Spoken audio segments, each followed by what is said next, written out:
ರಾಮನಗರದಲ್ಲಿ ಜೆಡಿಎಸ್ನಿಂದ ಸದಸ್ಯತ್ವ ನೋಂದಣಿ ಅಭಿಯಾನ ಶುರುವಾಗಿದೆ. ಚನ್ನಪಟ್ಟಣದಲ್ಲಿ ಸದಸ್ಯತ್ವ ನೋಂದಣಿ ಅಭಿಯಾನಕ್ಕೆ ಇವತ್ತು ಚಾಲನೆ ಸಿಕ್ಕಿದೆ. ರಾಮನಗರದಲ್ಲಿ ಜೆಡಿಎಸ್ನಿಂದ ಸದಸ್ಯತ್ವ ನೋಂದಣಿ ಅಭಿಯಾನ, ಚನ್ನಪಟ್ಟಣದಲ್ಲಿ ಇವತ್ತು ಸದಸ್ಯತ್ವ ನೋಂದಣಿ ಅಭಿಯಾನಕ್ಕೆ ಚಾಲನೆಯನ್ನು ಕೊಡಲಾಗಿದೆ. ನಿಖಿಲ್ ಕುಮಾರಸ್ವಾಮಿ ಸದಸ್ಯತ್ವ ನೋಂದಣಿ ಕಾರ್ಯಕ್ರಮದಲ್ಲಿ ಭಾಗಿಯಾಗಿದ್ದಾರೆ. ಕಾರ್ಯಕರ್ತರ ಜೊತೆ ಬೃಹತ್ ಬೈಕ್ ರ್ಯಾಲಿಯನ್ನು ಕೂಡ ನಡೆಸಿದ್ದಾರೆ. ಸದಸ್ಯತ್ವ ನೋಂದಣಿ ಅಭಿಯಾನದ ಜೊತೆ ಜೆಡಿಎಸ್ ಕಾರ್ಯಕರ್ತರ ಸಭೆ ಕೂಡ ನಡೆಸಲಾಗಿದೆ. ಈ ವೇಳೆ ಚನ್ನಪಟ್ಟಣದಲ್ಲಿ ಬೃಹತ್ ಬೈಕ್ ರ್ಯಾಲಿಯನ್ನು ನಿಖಿಲ್ ಕುಮಾರಸ್ವಾಮಿ ಅವರು ತಮ್ಮ ಕಾರ್ಯಕರ್ತರೊಟ್ಟಿಗೆ ಮಾಡಿದ್ದಾರೆ. ಕಾರ್ಯಕರ್ತರ ಜೊತೆ ಸಿಟಿ ರೌಂಡ್ಸ್ ಅನ್ನು ಬೈಕ್ನಲ್ಲಿ ತೆರಳುವ ಮೂಲಕ ರಾಜ್ಯ ಯುವ ಘಟಕದ ರಾಜ್ಯಾಧ್ಯಕ್ಷರಾಗಿರುವಂಥ ನಿಖಿಲ್ ಕುಮಾರಸ್ವಾಮಿ ಬೃಹತ್ ಸದಸ್ಯತ್ವ ನೋಂದಣಿ ಅಭಿಯಾನಕ್ಕೂ ಕೂಡ ಇವತ್ತು ಚಾಲನೆ ಕೊಟ್ಟಿದ್ದಾರೆ. ಚನ್ನಪಟ್ಟಣದಲ್ಲಿ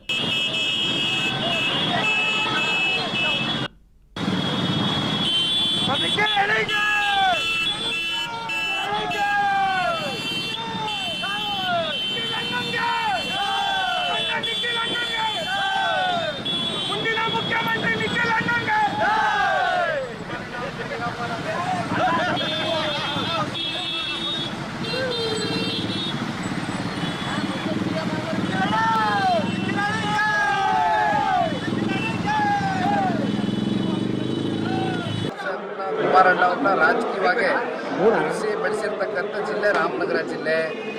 ಕಳೆದ ಸಾರ್ವತ್ರಿಕ ವಿಧಾನಸಭಾ ಚುನಾವಣೆ ಮತ್ತು ಉಪಚುನಾವಣೆ ಅನಿರೀಕ್ಷಿತವಾಗಿ ಬಂತು.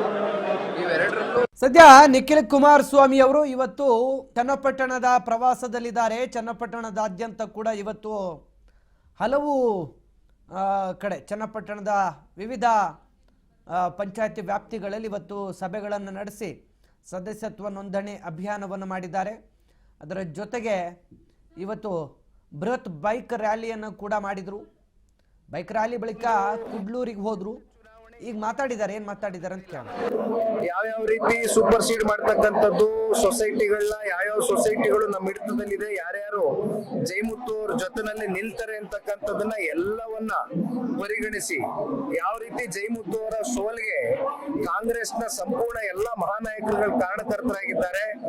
ಒಂದು ಯಾವಾಗ್ಲೂ ನಾನು ಹೇಳ್ತಾ ಇರ್ತಾರೆ, ಕಾಲಚಕ್ರ ತಿರುಗ್ತಾ ಇರುತ್ತೆ, ಅವಕಾಶಗಳು ಸಿಗುತ್ತೆ. ಪ್ರಜಾಪ್ರಭುತ್ವದಲ್ಲಿ ಜನ ಅವಕಾಶವನ್ನ ಕೊಡ್ತಕ್ಕಂಥ ಕೆಲಸ ಮುಂದಿನ ದಿನಗಳಲ್ಲಿ ಮಾಡ್ತಾರೆ. ನಾವು ಯಾವುದಕ್ಕೂ ನಾವು ತಲೆ ಕೆಡಿಸ್ಕೊಳ್ತಕ್ಕಂಥ ಪ್ರಶ್ನೆ ಇಲ್ಲ. ಪ್ರಾಮಾಣಿಕವಾಗಿ ಪಕ್ಷ ಜಿಲ್ಲೆಯ ಸಮಗ್ರ ಅಭಿವೃದ್ಧಿ ಪರವಾಗಿ ನಮಗೆ ಅಧಿಕಾರ ಇರಲಿ ಇಲ್ಲದೆ ಹೋಗ್ಲಿ ಕೆಲಸ ಮಾಡ್ಕೊಂಡ್ ಬಂದಿದ್ದೇವೆ, ಮುಂದೇನು ಕೂಡ ಮಾಡ್ತೇವೆ. ನಾಳೆ ರಾಮನಗರ ಕನಕಪುರ ಎರಡು ಕಡೆ ನಿಗದಿಯಾಗಿದೆ. ಕಾರ್ಯಕರ್ತರು ಮುಖಂಡರುಗಳಲ್ಲಿ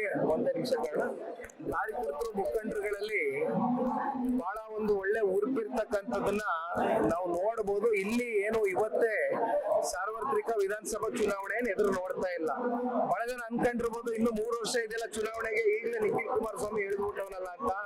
ನಾನಿವತ್ತು ಹಿಡಿದಿರ್ತಕ್ಕಂಥದ್ದು ಪಕ್ಷದ ಮುಖಂಡರು ಕಾರ್ಯಕರ್ತರು ಮುಂದೆ ಬರ್ತಕ್ಕಂಥ ಗ್ರಾಮ ಪಂಚಾಯತಿ ಚುನಾವಣೆ ಡಿಸೆಂಬರ್ ತಿಂಗಳಲ್ಲಿ ಏನು ಎದುರು ನೋಡ್ತಾ ಇದ್ದೇವೆ. ಜೊತೆಯಲ್ಲಿ ಜಿಲ್ಲಾ ಪಂಚಾಯತಿ ತಾಲೂಕು ಪಂಚಾಯತಿ ಚುನಾವಣೆಗಳಲ್ಲಿ ಒಂದ್ ಕಡೆ ಹಿರಿಯರು ಮತ್ತೆ ಬಹುತೇಕ ಇನ್ನೊಂದಷ್ಟು ಜನ ಯುವಕರನ್ನ ಕೂಡ ಈ ಬಾರಿ ಪಕ್ಷ ಗುರುತಿಸಿ ಒಂದು ಅವಕಾಶವನ್ನ ಕೊಡಬೇಕು ಅಂತಕ್ಕಂಥದ್ದು ಕೂಡ ತೀರ್ಮಾನ ಮಾಡಿದ್ದೇವೆ. ಆ ನಿಟ್ಟಿನಲ್ಲಿ ಎಲ್ಲರಲ್ಲೂ ಒಂದು ವಿಶ್ವಾಸ ಮೂಡಿಸ್ತಕ್ಕಂಥ ಕೆಲಸ ಮಾಡ್ತೀವಿ. ಕಾಂಗ್ರೆಸ್ ಶಾಸಕರು ಸಿಎಂ ಹತ್ರ ದುಡ್ಡಿಲ್ಲ, ಕೇಂದ್ರ ಬರೀಬೇಕು ಅಂತ ಪರಮೇಶ್ವರ್ ಅವರು ಹೇಳಿದ್ದಾರೆ.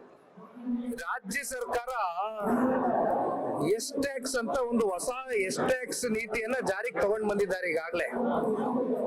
ಎಸ್ ಟ್ಯಾಕ್ಸ್ ಅಂತ, ಅದು ಎಸ್ ಟ್ಯಾಕ್ಸ್ ಅಂದ್ರೆ ನೀವು ಬಹಳ ಬುದ್ಧಿವಂತರಿದ್ದೀರಿ, ನಾವ್ ಅದನ್ನೇನು ಹೇಳೋದಿಲ್ಲ, ಬಾಯ್ ಬಿಟ್ಟು ಅರ್ಥ ಮಾಡ್ಕೊಳ್ಳಿ. ಒಂದ್ ಕಡೆ ಗುತ್ತಿಗೆದಾರರಿಗೆ ಗುತ್ತಿಗೆ ಮೀಸಲಾತಿ ಕೊಡ್ತಕ್ಕಂಥದಕ್ಕೆ ಅಲ್ಲಿ ಆಗ್ತಕ್ಕಂಥ ಟ್ಯಾಕ್ಸ್, ಮತ್ತೆ ಪಾಪ ಅಧಿಕಾರಿಗಳನ್ನ ವರ್ಗಾವಣೆ ಮಾಡ್ತಕ್ಕಂಥದಕ್ಕೆ ಅದಕ್ಕೊಂದು ಟ್ಯಾಕ್ಸ್, ಮತ್ತೆ ತಾವೇ ಹೇಳ್ದಂಗೆ ಬಹಳ ಜನ ಇವತ್ತು ಪಕ್ಷದ ಶಾಸಕರ ಒಂದು ಅಸಹಾಯಕತೆ ಯಾವ ರೀತಿ ಇದೆ. ಒಂದು ವಸತಿಯನ್ನ ಇವತ್ತು ಅವ್ರು ತಗೊಂಡ್ಬೇಕು ಅಂತಕ್ಕಂಥದ್ದಾದ್ರೆ ನೇರವಾಗಿ ಹೋಗಿ ಪಾಪ ಸ್ವಪಕ್ಷೀಯರೇ ಆ ಮಂತ್ರಿಗಳನ್ನ ಭೇಟಿಯಾದಂತ ಸಂದರ್ಭದಲ್ಲಿ ಅವ್ರಿಗೆ ತಗೊಳ್ಳಕ್ ಆಗ್ತಾ ಇಲ್ಲ. ಅದ್ರಲ್ಲಿ ಮತ್ತೆ ಮಿಡ್ಲ್ ಮ್ಯಾನ್ಗಳ ಮೂಲಕ ಪಾಪ ಅವರ ಏನು ಪಂಚಾಯತಿ ಅಧ್ಯಕ್ಷರುಗಳು ಅವ್ರ ಲೆವೆಲ್ ಅಲ್ಲಿ ಇರ್ತಕ್ಕಂಥವ್ರು ಅವ್ರ ಕಡೆಯಿಂದ ಇವತ್ತು ಹೋಗಿ ವಸತಿಯನ್ನ ಪಡ್ಕೊಳ್ತಕ್ಕಂಥ ಕೆಲಸ ಆಗ್ತಾ ಇದೆ. ಇವೆಲ್ಲ ನೋಡಿದಾಗ ಸರ್ಕಾರ ಎಲ್ಲಿಗೆ ಬಂದು ನಿಂತಿದೆ ಅಂತಕ್ಕಂಥದ್ದು ಇವತ್ತು ವಿರೋಧ ಪಕ್ಷ ಮಾತನಾಡ್ತಕ್ಕಂಥದ್ದಲ್ಲ, ಸ್ವಪಕ್ಷೀಯರೇ ಮಾತನಾಡ್ತಾ ಇದ್ದಾರೆ. ಬಹುಶಃ ಮುಂದೆ ಈ ರಾಜ್ಯ ಸರ್ಕಾರ ಎಲ್ಲೋಗಿ ನಿಲ್ಲಿಸ್ತಾರೆ ನಮ್ಮ ರಾಜ್ಯವನ್ನ ಅಂತಕ್ಕಂಥದ್ದು ನಮ್ಗೆ ಅರ್ಥ ಆಗ್ತಾ ಇಲ್ಲ. DK ಶಿವಕುಮಾರ್ ಸುರೇಶ್ ಅವ್ರ ಆಶೀರ್ವಾದ ಇದೆ, ಸಮಸ್ಯೆ ಅಂತ ಬಾಲಕೃಷ್ಣ ಅವ್ರು ಹೇಳ್ತಾರೆ. ಎಲ್ಲಿದೆ ಆಶೀರ್ವಾದ? ಯಾರ ಆಶೀರ್ವಾದ ಇದೆ? ಆಶೀರ್ವಾದ ಇದ್ದಿದ್ರೆ ಮತ್ತೆ ಯಾಕೆ ಪಾಪ ಸ್ವಪಕ್ಷೀಯರೇ ಓಪನ್ ಆಗಿ ಹೇಳ್ತಾರೆ. ಅಲ್ಲಿ ನೋಡಿದ್ರೆ ಮೊಳಕಾಲ್ಮೂರು ಶಾಸಕರು ಅವ್ರ ಪಾಪ DK ಶಿವಕುಮಾರ್ ಅವ್ರ ಆಶೀರ್ವಾದ ಇರೋರ್ಗ್ ಮಾತ್ರ ಅನುದಾನ ಸಿಗ್ತಾ ಇದೆಯಂತ. ಓಲಿ ಅವ್ರಿಗಾದ್ರೂ ಸಿಗ್ಲಿ ಪಾಪ, ಅವ್ರೇನಾರ ಲಿಸ್ಟ್ ಅಲ್ಲಿ ಇದಾರ ಅಥವಾ ಅವರು ಆ ಲಿಸ್ಟ್ ಅಲ್ಲಿ ಇಲ್ವೋ ನಮ್ಗೆ ಗೊತ್ತಿಲ್ಲ. ಅದು ಸುಮ್ನೆ ಹಿಂಗೆ ಬೊಗಳೆ ಭಾಷಣ ಗೊತ್ತಾಗ್ತಾ ಇಲ್ಲ ನಮ್ಗೆ. ಸರ್ಕಾರ ಯಾಕೆ ಈ ತರ ತಾರತಮ್ಯ ಮಾಡ್ತಿದೆ ಅಂತ ಅವ್ರ ಹೇಳೋ ಪ್ರಕಾರ ಹೋದ್ರೆ ತಾರತಮ್ಯ ಅಲ್ವಾ ಸರ್? ಒಬ್ರು ಆಶೀರ್ವಾದ ಇದ್ದವ್ರು ಸಿಗುತ್ತೆ, ಇಲ್ಲ ಅಂದ್ರೆ ಸಿಗಲ್ಲ ಅನ್ನೋದು. ಎಲ್ಲಿ ಯಾರಿಗೇನ್ ಸಿಕ್ಕಿದೆ ಅಣ್ಣ? ಯಾರಿಗೇನ್ ಸಿಕ್ಕಿದೆ? ಈಗ ವಿಶೇಷ ಅನುದಾನ ಕೊಡ್ತೀವಿ ಅಂತ ಹೇಳ್ತಾರೆ. ಮುಖ್ಯಮಂತ್ರಿಗಳು ನೋಡಿದ್ರೆ ಮೊನ್ನೆ ರಾಯಚೂರಲ್ಲಿ ಕೂತ್ಕೊಂಡು ಯಾವ ವಿಶೇಷ ಅನುದಾನದ ಬಗ್ಗೆ ಚರ್ಚೆ ಮಾಡ್ತಾ ಇದೀರಿ ಅಂತ ಕೇಳ್ತಾರೆ. ಯಾರಿಗೂ 10 ರೂಪಾಯಿ ಅನುದಾನ ಇಲ್ಲ, ಬಿಡುಗಾಸ್ಬಿಟ್ಟಿಲ್ಲ. ಅಭಿವೃದ್ಧಿ ಅಂತಕ್ಕಂಥದ್ದು ಶೂನ್ಯ ಅಷ್ಟೇ. ಮತ್ತು ಹಾಲ್ ಕರೆಯುವ ಟೈಮ್ ಅಂತೇಳಿ ಸಾಕಷ್ಟು ಜನ ಮನೆ ಒತ್ತಡವನ್ನ ಏರ್ತಾ ಇದ್ರು. ಆದ್ರೂ ಬೆಳಿಗ್ಗೆ ಯಾವುದೋ ಒಂದು ಕಾರ್ಯಕ್ರಮ ಇದೆ, ಮಧ್ಯಾಹ್ನ 3 ಗಂಟೆಗೆ ಯಾಕೆ ಅಂತೇಳಿ ನಿಖಿಲಣ್ಣ ಹೇಳುವಂತ ಸಂದರ್ಭದಲ್ಲಿ ಇವತ್ತು ತಾವೆಲ್ಲ ಬಂದು ಈ ಕಾರ್ಯಕ್ರಮನ ಯಶಸ್ವಿ ಮಾಡ್ಕೊಂಡಿದ್ದೀರಾ. ಮುಂದಿನ ದಿನಗಳಲ್ಲಿ ಮಧ್ಯಾಹ್ನ 7 ಗಂಟೆ ಒಳಗಡೆ ಕಾರ್ಯಕ್ರಮನ ಮಾಡಬೇಕು ಅಂತ ಹೇಳಿ ಸಾಕಷ್ಟು ಮುಖಂಡರುಗಳು ಇವತ್ತು ಸಲಹೆಯನ್ನ ಕೊಟ್ಟಿದ್ದಾರೆ. ಇವತ್ತು ನಮ್ಮ ಪಕ್ಷದ ಸದಸ್ಯತ್ವ ನೋಂದಣಿ ಇದೆಯಲ್ಲ, ನಾವು ಪ್ರತಿ ಗ್ರಾಮಕ್ಕೆ ತೆರಳಿ ಬುಕ್ ಅನ್ನ ಕೊಟ್ಟು ಬುಕ್ ಮುಖಾಂತರ ಮೆಂಬರ್ಶಿಪ್ ಅನ್ನ ಮಾಡ್ತಾ ಇದ್ವಿ. ಇವತ್ತು ಮೋಸ್ಟ್ಲಿ ಕರ್ನಾಟಕದಲ್ಲಿ ವಿಶೇಷವಾಗಿ ಪ್ರಾದೇಶಿಕ ಪಕ್ಷ ಒಂದು ಮಿಸ್ ಕಾಲ್ ಕೊಟ್ಟಂತ ಸಂದರ್ಭದಲ್ಲಿ ಇವತ್ತು ಸದಸ್ಯತ್ವನ ಪಡಿಬೇಕು, ಎಲ್ರಿಗೂ ಅನುಕೂಲ ಆಗ್ಬೇಕು. ಗ್ರಾಮಾಂತರ ಸಿಟಿಲಿರುವಂತರ ಎಲ್ಲಾ ಪಕ್ಷದ ಮುಖಂಡರು ಕಾರ್ಯಕರ್ತರುಗಳು ಹೆಚ್ಚಿನ ಸಂಖ್ಯೆಯಲ್ಲಿ ಇವತ್ತು ಸದಸ್ಯನ ಪಡಿಬೇಕು ಅಂತ ಹೇಳಿ ಇವತ್ತು 58 ದಿನಗಳ ಕಾಲ ಇವತ್ತು ಅವರು ನನಗಿಂತ ಚಿಕ್ಕವರು. ಇವತ್ತು ಈ ಪಕ್ಷ ನಿಮ್ಗೆ ಗೊತ್ತಿರುವಂಗೆ ನಿಮಗೆ ಮುಂದೆ CM ಆಗುವಂತ ಪ್ರತಿಯೊಂದು ಲಕ್ಷಣಗಳಿವೆ. ಆದ್ರೆ ಈ ಕಾರ್ಯಕರ್ತರಿಗೆ ದಯವಿಟ್ಟು ಒಂದೊಂದು ತಾಲೂಕಲ್ಲಿ ಒಂದು 20 ಜನ ಲೀಡ್ರು, ನೀವು ಒಬ್ಬೊಬ್ಬರನ್ನೇ ಮಾತಾಡ್ಸ್ಕೊಂಡು ಹೋದಾಗ ಏನಾಗುತ್ತೆ, ಒಬ್ಬೊಬ್ಬರಿಗೆ ನಿಷ್ಠುರಗಳು ಸ್ಟಾರ್ಟ್ ಆಗುತ್ತೆ. ಇವತ್ತು ಜಯಮುತ್ತವರಾಗ್ಲಿ, ನಾನಿರ್ಬೋದು, ನಿಡಗೋಡು ಬಾಬು ಇರ್ಬೋದು, ಜಯರಾಮಣ್ಣ ಇರ್ಬೋದು, ದೇವರಾಜಣ್ಣ ಇರ್ಬೋದು, ಪ್ರತಿಯೊಬ್ರು ಒಂದು ತಾಲೂಕಲ್ಲಿ 20 ಜನದ್ದು ನೀವು ಫೋನ್ ನಂಬರ್ ಇಟ್ಕೊಂಡು ಯಾವುದೇ ಕಾರಣಕ್ಕೂ ಯಾವುದೇ ಸಂದರ್ಭದಲ್ಲಿ ಅವ್ರು ಫೋನ್ ಮಾಡಿದಾಗ ದಯವಿಟ್ಟು ಅವ್ರಿಗೆ ರೆಸ್ಪಾನ್ಸ್ ಮಾಡಿ. ಕಾರ್ಯಕರ್ತರು ಒಂದು ಮದುವೆ ಇನ್ವಿಟೇಷನ್ ಕೊಡುವಂತ ಒಂದು ಇರುತ್ತೆ, ನಮ್ಮ ಹತ್ರ ಬರ್ತಾರೆ. ನಾವು ಬಂದಾಗ ನೀವು ಫೋನ್ ರೆಸ್ಪಾನ್ಸ್ ಮಾಡ್ಲಿಲ್ಲ ಅಂದ್ರೆ ನಾವು ಅವ್ರಿಗೆ ಮುಖ ತೋರ್ಸಕ್ಕಾಗಲ್ಲ. ನಮ್ಮನ್ನ ಲೀಡರ್ ಮಾಡ್ಬೇಕಾಗಿರೋದು ಜವಾಬ್ದಾರಿ ನಿಮ್ಗೆ ಬಂದಿರೋದು. ನೀವು ನಮ್ಮನ್ನ ಲೀಡರ್ ಮಾಡಿದ್ರೆ ನಮ್ಮಿಂದ ಅವ್ರು 20 ಜನ ನಮ್ಗೆ ಬರ್ತಾರೆ. ಹಾಗಾಗಿ ಏನ್ JDS ಇಲ್ಲಿ ಕಾರ್ಯಕರ್ತರು ನಿಮ್ಗೆಲ್ಲ ಗೊತ್ತಿರುವಂತದ್ದು, ರಕ್ತ ಕೂದ್ರೂ ಕುದ್ಕೆ ಕೂದ್ರೂ JDS ಬಿಟ್ಟು ಹೋಗಲ್ಲ. ಇವ್ರಿಗೆಲ್ಲ ಒಂದು ಪ್ರೀತಿ ವಿಶ್ವಾಸ ಬೇಕು ಹೊರತು ಇನ್ನೇನು ಹಣದ ಆಮಿಷ ಆಗ್ಲಿ ಇನ್ನೊಂದಾಗ್ಲಿ ಈ JDS ಕಾರ್ಯಕರ್ತರಿಗೆ ಅವಶ್ಯಕತೆ ಇಲ್ಲ. ಇವ್ರನ್ನ ಕರೆಕ್ಟ್ ಆಗಿ ನಡ್ಸ್ಕೊಂಡ್ರೆ ಯಾವ DK ಶಿವಕುಮಾರ್ ಇರಲ್ಲ, ಯಾವ CP ಯೋಗೇಶ್ವರು ಇಲ್ಲಿ ನಿಂತ್ಕೊಳಕ್ ಆಗಲ್ಲ. ಆದ್ರಿಂದ ತಾವು ಇವತ್ತಿನ ಪ್ರೋಗ್ರಾಮ್ ಅಣ್ಣ, ಇವತ್ತಿನ ಪ್ರೋಗ್ರಾಮ್ ಮೇಲೆ ಮುಂದಿನ ಏನ್ ಎಲೆಕ್ಷನ್ಗೆ ನೀವು ಇವತ್ತೇ ತಯಾರಿ ನಡೆಸಬೇಕು. ಎಲ್ಲ ನನ್ನ ಆತ್ಮೀಯ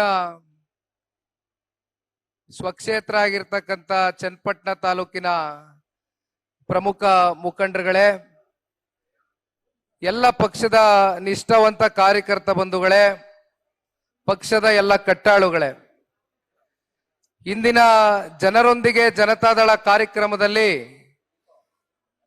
ರಾಮನಗರ ಜಿಲ್ಲೆಯಿಂದ ಈ ಕಾರ್ಯಕ್ರಮಕ್ಕೆ ಒಂದು ಚಾಲನೆಯನ್ನ ಕೊಡಬೇಕು ಅಂತಕ್ಕಂಥ ನಿರ್ಧಾರ ತೀರ್ಮಾನ ಮಾಡಿದ ಬಳಿಕ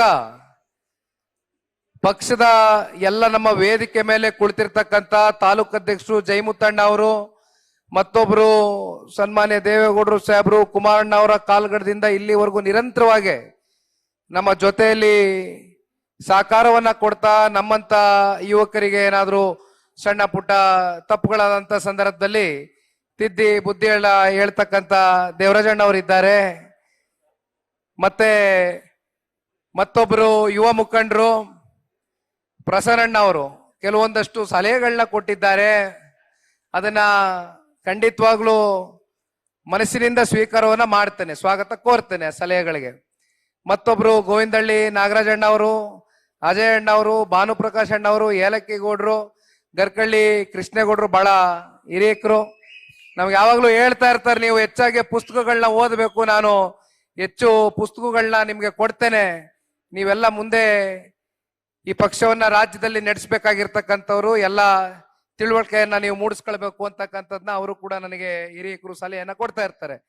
ಮತ್ತೆ ರಾಜ್ಯ ಮಟ್ಟದಿಂದ ಇವತ್ತು ಮಹಿಳಾ ಘಟಕದ ಅಧ್ಯಕ್ಷರಾಗಿರ್ತಕ್ಕಂಥ ರಶ್ಮಿ ಅಕ್ನವರು ಕೂಡ ನನ್ನ ಜೊತೆಯಲ್ಲಿ ತುಮಕೂರು ಜಿಲ್ಲೆಯಿಂದನೂ ಕೂಡ ಪ್ರವಾಸದಲ್ಲಿ ನಿರಂತರವಾಗಿ ಕೈಯನ್ನ ಜೋಡಿಸಿದ್ದಾರೆ.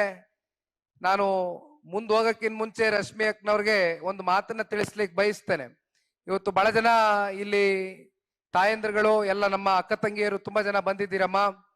ಇವತ್ತು ರಾಜ್ಯದಲ್ಲಿ ಅತಿ ಹೆಚ್ಚು ಇವತ್ತೇನಾದ್ರೂ ಒಂದು ಪರ್ಸೆಂಟೇಜ್ ಪಾಪ್ಯುಲೇಷನ್ ಹೊಂದಿರತಕ್ಕಂಥದ್ದು ಗಂಡೈಕ್ಳಿಗಿಂತ ಹೆಣ್ಮಕ್ಳು ಜಾಸ್ತಿ ಇದ್ದಾರೆ. 1%, ಗಂಡೈಕ್ಳಿಗಿಂತ 1% ಹೆಣ್ಮಕ್ಳು ಜಾಸ್ತಿ ಇದ್ದಾರೆ. ಹಾಗಾಗಿ ಅವರನ್ನ ನಾವು ವಿಶ್ವಾಸಕ್ಕೆ ತಗೊಂಡು ಹೋಗ್ತಕ್ಕಂಥ ಕೆಲಸವನ್ನ ಮಾಡಬೇಕು. ಪಕ್ಷವನ್ನ ನೀವು ಇನ್ನೂ ಬಲವಾಗಿ ಮುಂದಿನ ದಿನಗಳಲ್ಲಿ ಸಂಘಟನೆ ಮಾಡಬೇಕು ಅಂತ ಕೇಳ್ತಾ, ಮತ್ತೆ ಇಲ್ಲಿ ಬಾಬಣ್ಣ ಅವರು ಕೂತಿದ್ದಾರೆ, ಜಯರಾಮಣ್ಣ ಅವರು ಇದ್ದಾರೆ, ಮಾದೇವಣ್ಣ ಅವರು ಇದ್ದಾರೆ, ಮಂಜೂರವರು ಇದ್ದಾರೆ, ಎಲ್ಲರೂ ಕೂಡ ಇದ್ದೀರಿ, ಎಲ್ಲರೂ ಕೂಡ ಪ್ರಮುಖರೇ. ಹಾಗಾಗಿ ಇವತ್ತು ವಿಶೇಷವಾಗಿ ಜನರೊಂದಿಗೆ ಜನತಾದಳ ಈ ಒಂದು ಹೆಸರನ್ನ ಇವತ್ತು ರಾಜ್ಯ ಪ್ರವಾಸಕ್ಕೆ ಏನು ಕೊಟ್ಕೊಂಡಿದ್ದೇವೆ. ಜನರೊಂದಿಗೆ ಜನತಾದಳ ಅಂತಕ್ಕಂಥದ್ದು ಇದೇನು ಹೊಸದೇನಲ್ಲ.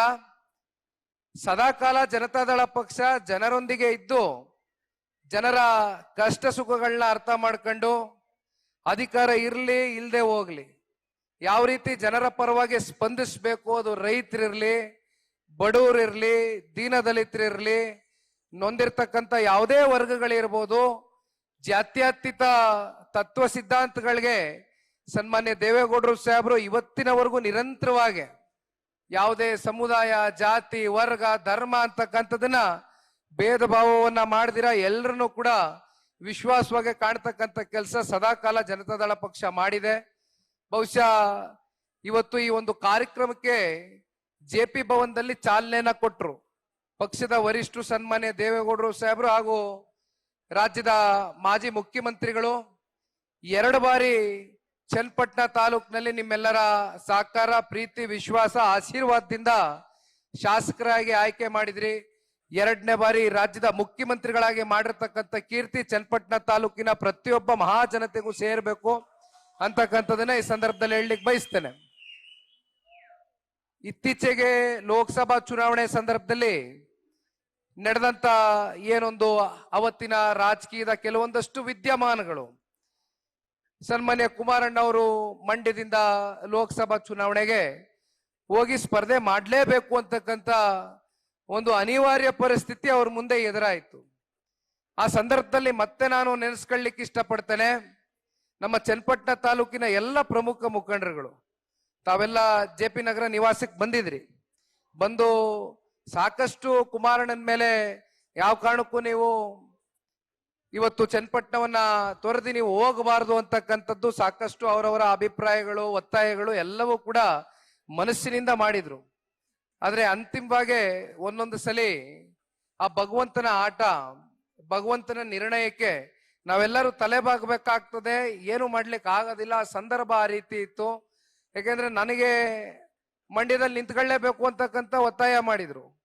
ನಾನು ಹೇಳ್ದೆ ಬೇಡ, ಒಂದ್ಸಲಿ ಮಂಡ್ಯದಲ್ಲಿ MP ಚುನಾವಣೆ 19ರಲ್ಲಿ ಅವೆಲ್ಲ ನಡೆದೋದಂತ ಘಟನೆಗಳು ಮತ್ತೆ ನಾ ಚರ್ಚೆ ಮಾಡಲ್ಲ. ಯಾಕೆ ಹೇಳ್ತಾ ಇದ್ದೀನಿ ಅಂದ್ರೆ, ಅದಾದ್ಮೇಲೆ ರಾಮನಗರದಲ್ಲಿ ಚುನಾವಣೆಗೆ ನಿಂತೆ, ಸಾರ್ವತ್ರಿಕ ಚುನಾವಣೆಯಲ್ಲಿ. ನಾನು ಮಂಡ್ಯಗೆ ಹೋಗಿ ಮತ್ತೆ MP ಚುನಾವಣೆಗೆ ಇನ್ನು 1 ವರ್ಷ ಆಗಿದೆ, ಮತ್ತೋಗಿ ನಿಲ್ತಕ್ಕಂಥದ್ದು ನನಗ್ಯಾಕೋ ಸರಿ ಕಾಣ್ಲಿಕ್ಕಿಲ್ಲ. ದಯಮಾಡಿ ಈ ಸಂದರ್ಭದಲ್ಲಿ ಚುನಾವಣೆ ನಿಲ್ತಕ್ಕಂಥದ್ದು ನನ್ನ ಮನಸ್ಸು ಒಪ್ತಾ ಇಲ್ಲ. ಅಲ್ಲಿ CS ಪುಟ್ಟರಾಜುರವರು ಇದ್ರು, ರವೀಂದ್ರ ಶ್ರೀಕಂಠಯ್ಯನವರು ಇದ್ರು, ಮತ್ತೊಬ್ರು ಹಿರಿಯಕರು ತಮ್ಮಣ್ಣವರಿದ್ದಾರೆ. ಈ ರೀತಿ ಬಹಳ ಜನ ಮಂಡ್ಯ ಜಿಲ್ಲೆಯಲ್ಲಿ ಸಮರ್ಥವಾಗಿ ಬೆಳೆದಿರ್ತಕ್ಕಂಥ ನಾಯಕರು ತುಂಬಾ ಜನ ಇದ್ದಾರೆ. ಯಾರನ್ನಾದ್ರೂ ಒಬ್ಬರಿಗೆ ಅದರಲ್ಲಿ ಪಕ್ಷ ಒಂದು ಆಯ್ಕೆ ಮಾಡ್ತಕ್ಕಂಥದ್ದು ಸೂಕ್ತ ಅಂತಕ್ಕಂಥದ್ದು ನನ್ನ ಅಭಿಪ್ರಾಯ ನಾನು ವ್ಯಕ್ತಪಡಿಸ್ತೆ. ಅದಕ್ಕೆ ಸಾಕ್ಷಿ ಇಲ್ಲಿರ್ತಕ್ಕಂಥ ಮುಖಂಡರುಗಳು ಕೂಡ ನನ್ನ ಮೇಲೆ ಜಗಳ ಮಾಡಿದ್ರು ಬಹಳ. ನೋಡಿ, ಈ ಸಲ ಮಂಡ್ಯದಲ್ಲಿ ನಿಮಗೆ ಅನುಕೂಲವಾದಂತ ವಾತಾವರಣ ಇದೆ. ಕಳೆದ ಬಾರಿ ಚುನಾವಣೆ ಬೇರೆ ರೀತಿ ನಡೀತು, ಅದು ಇಡೀ ರಾಜ್ಯ ನೋಡಿದೆ. ಆದ್ರೆ ಈ ಬಾರಿ ನೀವು ಮಂಡ್ಯಕ್ಕೆ ಹೋಗಿ ನಿಂತ್ಕೊಳ್ಳಿ, ನಮ್ಮ ಕುಮಾರಣ್ಣನ ನೀವು ಇಲ್ಲೇ ಬಿಟ್ಬಿಡಿ, ಚನ್ನಪಟ್ಟಣದಲ್ಲಿ